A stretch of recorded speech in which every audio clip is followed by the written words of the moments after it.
Adarsh Nagar John नगर निगम क्षेत्र के Rajabagh Sindhi colony स्थित प्लाट नंबर 573 पर लगातार हो रहा अवैध कमर्शियल निर्माण और मंदिर सहित सड़क अतिक्रमण स्थानीय निवासियों के लिए गंभीर समस्या बन चुका है।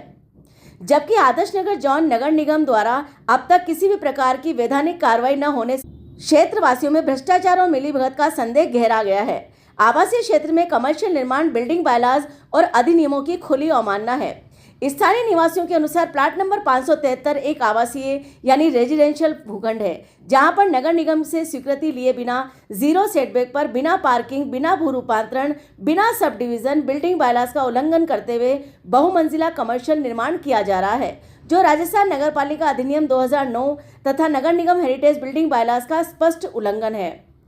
नगर पालिका अधिनियम के तहत स्पष्ट प्रावधान है कि राजस्थान नगर पालिका अधिनियम 2009 धारा 194, धारा 195, धारा 203 इन सभी धाराओं में बिना स्वीकृति निर्माण, जौन परिवर्तन के बिना भूमि उपयोग बदलने तथा अतिक्रमण को दंडनीय अपराध घोषित किया गया है।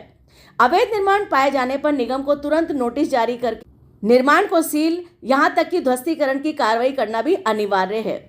राजस्थान नगर निगम हेरिटेज अधिनियम 2020 संशोधन नियमन नियमों के अनुसार आवासीय क्षेत्र में बिना भूमि रूपांतरण कमर्शियल बिना कोई भी कमर्शियल गतिविधि भूखंड पर पूर्णतः प्रतिबंधित है तथा जीरो सेटबैक निर्माण को अवैध माना गया है। इसके बावजूद प्लाट नंबर 573 पर निर्माण तेजी से जारी है और निगम की ओर से भी नोटिस आज तक जारी नहीं किया गया है। यहाँ तक कि हम आपको बताना चाहेंगे कि मंगलम अस्पताल, जो कि इसके सामने मौजूद है, वह भी अपने आप में बहुमंजिला अवैध इमारत है, जो कि बनकर खड़ी हो गई विधायक रफीक खान की छत्र छाया में, जहां पर भीषण ट्रैफिक जाम रहता है। प्लाट नंबर 573 के ठीक सामने स्थित मंगलम अस्पताल को भी स्थानीय लोग पूरी तरह से अवैध निर्मित बताते हैं। अस्पताल के कारण 24 घंटे भारी वाहनों का भीड़ रहती है, लोगों की भीड़ रहती है। सड़क पर जीरो सेटबैक पार्किंग होती है। लगातार जाम जैसी समस्याएं क्षेत्रवासियों को झेलनी पड़ती हैं। इसी कारण चौराहा पहले से अत्यधिक व्यस्त हो गया है। ऐसे में प्लाट नंबर 573 का नया निर्माण, नया कमर्शियल निर्माण इस तरह की समस्या को और विकराल रूप दे रहा है। स्थानीय लोगों ने यह भी आरोप लगाया है कि कच्छरण महादेव मंदिर के आसपास निजी हितों के लिए कब्जे किए गए हैं और उसी से जुड़े जीरो सेटबैक निर्माण नुकसान बढ़ा रहे हैं।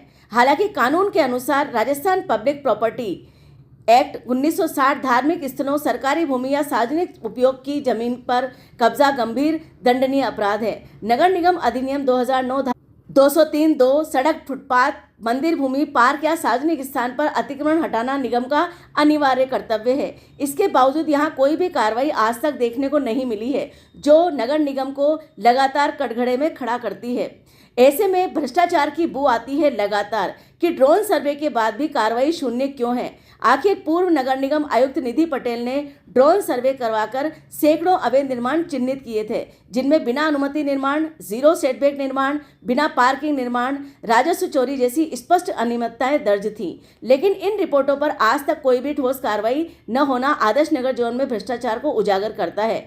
पूर्व उपायुक्त युगांतर शर्मा पर लापरवाही और मिलीभगत के आरोप भी लगाए गए थे। क्षेत्रवासियों ने यह भी कहा था कि युगांतर शर्मा ने लगातार मिलीभगत साठगांठ करके लोगों को आगे बढ़ाया है और इन अवैध निर्माणों को हवा दी है।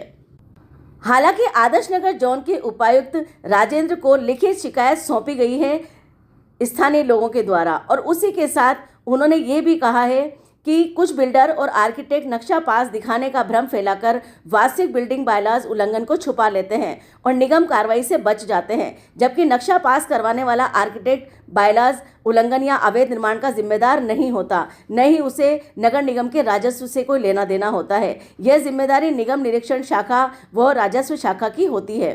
सड़क अतिक्रमण का नियमों का खुला उल्लंघन देखा जा सकता है 573 में। सड़क निगम सड़क अतिक्रमण उपनियम 2010 के अनुसार किसी भी मार्ग पर सेटबैक से बाहर दीवार, प्लेटफॉर्म, पार्किंग, रैंप बनाना अतिक्रमण माना जाता है। प्लाट नंबर 573 पर इसी प्रकार के अतिक्रमण से सड़क गंभीर रूप से सकड़ी हो चुकी है, यातायात अवरुद्ध रहता है। क्षेत्रवासियों की मांग है कि अब सख्त कार्रवाई होनी जरूरी है। स्थानीय निवासियों ने स्पष्ट रूप से उपायुक्त राजेंद्र से कहा है कि आदर्श नगर जोन में बढ़ रही अवैध इमारतें, बढ़ता यातायात दबाव, सामाजिक असुरक्षा, पार्किंग संकट और भ्रष्टाचार को देखते हुए तत्काल सीलिंग नोटिस और तोड़फोड़ की कार्रवाई करें।